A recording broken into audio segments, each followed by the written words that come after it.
So would this be a mediocre narrative when it comes to Zebec? Well, I think it could play a role in that. And even though nothing I say is financial advice, what am I even talking about? So as we all know, Zebec, not that long ago, they partnered with something called Aleo, right? Aleo is spelled A-L-E-O, by the way. But besides that point, if we take a look at it, Aleo, for instance, it's supposedly built private by default in a sense where they're heavily focused on privacy.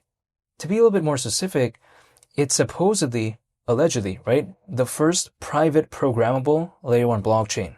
Now, why could this matter? I'll talk about the price of ZBCN very soon, but let's talk about this real quick, because if we take a look at privacy, it hasn't really become such a mainstream narrative historically.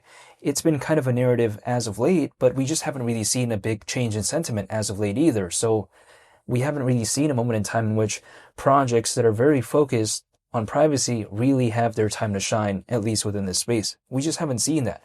So what happens if, let's say, there's a hypothetical altcoin season and something like Aleo, let's say, gains a lot of attention? Who knows? We'll wait and see. However, Aleo quite recently, they actually did get listed on Kraken, so that's pretty cool. But besides that point, if, let's say, during a hypothetical altcoin season that has a lot of attention, people sometimes take a look at the partners, right? If they see one of the partners as Zebec, maybe some of that attention could trickle down. Now, people like to say, oh, this is a reach. Well, why would that be a reach? It's like, for instance, if something becomes more popular, sometimes their partnerships that they've had in the past, or let's say their current partners, it could indirectly somewhat go along with the ride. So yeah, I just don't see this as a bad thing. I actually think it's a pretty cool thing, because if something that Zebec is partnered up with could eventually, let's say, maybe have a narrative for the niche that it's focused on, which is privacy, and let's say that has some attention during an altcoin season, I think that could also indirectly benefit something like Zebec. But we'll wait and see, right? But it would only be natural that privacy is something that could potentially be something that people do care about, or maybe even hypothetically a narrative if we do ever, let's say, see a change in sentiment when it comes to this space, because again, privacy is just sometimes, I think, an important factor. So again, I think this is pretty cool. Now, granted though, ZBCN, despite all this, it's now around 50 times lower than 10 cents. So granted, again, it's not doing the best, but I'm going to be dollar cost averaging. That's the way to take a look at it. I mean, ZBCN still has over 90,000 holders, by the way. So it's not like it's just randomly forgotten about, right? I mean, a lot of projects out there are having a pullback. It's not only ZBCN. But at a moment like this, I want to be more focused. I want to be more kind of aware and sort of more alert, right, as to what I feel like the project is. Because at a moment like this, I feel like it's a great chance for me to learn more, right, to study it even more, to kind of understand the narrative of the project, and really just kind of, I think, make a moment where, do I really want to believe in this? And the answer is yes, I do, because when I take a look at Zebec, very focused on payrolls, very focused on the cards, right? Generally speaking, it's focused on global trade and finance. We take a look at how it recently achieved ISO 20022 compliance. When I see all that stuff right there, and I take a look at the charts, I feel like, okay, the charts may be low, but that's really affected by a lot of the sentiment overall when it comes to the space. It's not really tied to the fundamentals, sometimes, arguably, I would say. And in this case, if I still like the fundamentals, if I still like the objective, if I still like the quote-unquote mission, so to speak, and I see that the space overall is naturally not doing the best, I want to be more focused, right? That's the way to take a look at it. It's like, for instance, let's say I'm a property developer, which I'm not, but I'm just saying in a make-believe scenario. Let's say in a make-believe area, there's a city that for whatever reason, the property prices just went down for whatever reason. And let's say during that kind of occasion, I can maybe take a look at, right? Okay, historically in the past, what has shown amazing things when the market does recover? Maybe I take a look at the downtown area, right? Maybe I take a look at certain locations in the suburbs where maybe, it's been a historically good place for residential development. I'm going to be focusing on those areas, because if the market ever does recover, historically, it's been showcased that, again, those plots of land basically have indicated that they do eventually recover.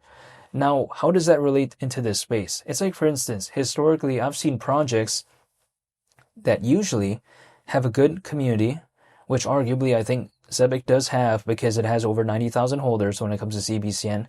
Also, the ones that have a clear objective, the ones that didn't just kind of have a team give up on it, and the ones that have a pretty good use case, usually we've seen kind of some of them eventually make it and go along with the ride later on when the market hypothetically does recover.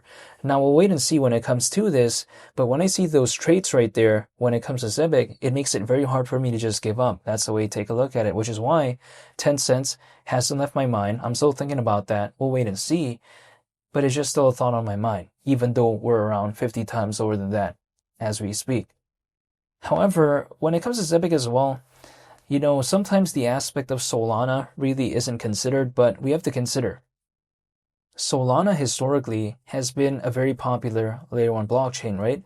But we just haven't really seen a moment in time in which the more utility-driven projects that have an aspect of Solana really experience such a, I think, mainstream attention sort of vibe. We just haven't really seen that. We've seen memes on Solana really experience something pretty cool. Like, for instance, Book a Meme, or we take a look at Dog with Hat, right? I mean, there's a lot of projects, but we haven't seen the utility-driven ones kind of really have their time to kind of shine, in my perspective. Sure, we see something like Pith, which does have an aspect of Solana, arguably, and also I take a look at something like Render, which it did move to Solana, right? And it moved there from Ethereum, but I'm saying we've seen kind of like those projects somewhat have decent attention, but we haven't seen something like, those archetypes really experience the mainstream attention like what the memes did on Solana. So we've seen memes experience that. So we've seen their turn, basically, when it comes to Solana, and it could even very well be their turn again moving forward. Again, we'll wait and see if the market does recover, but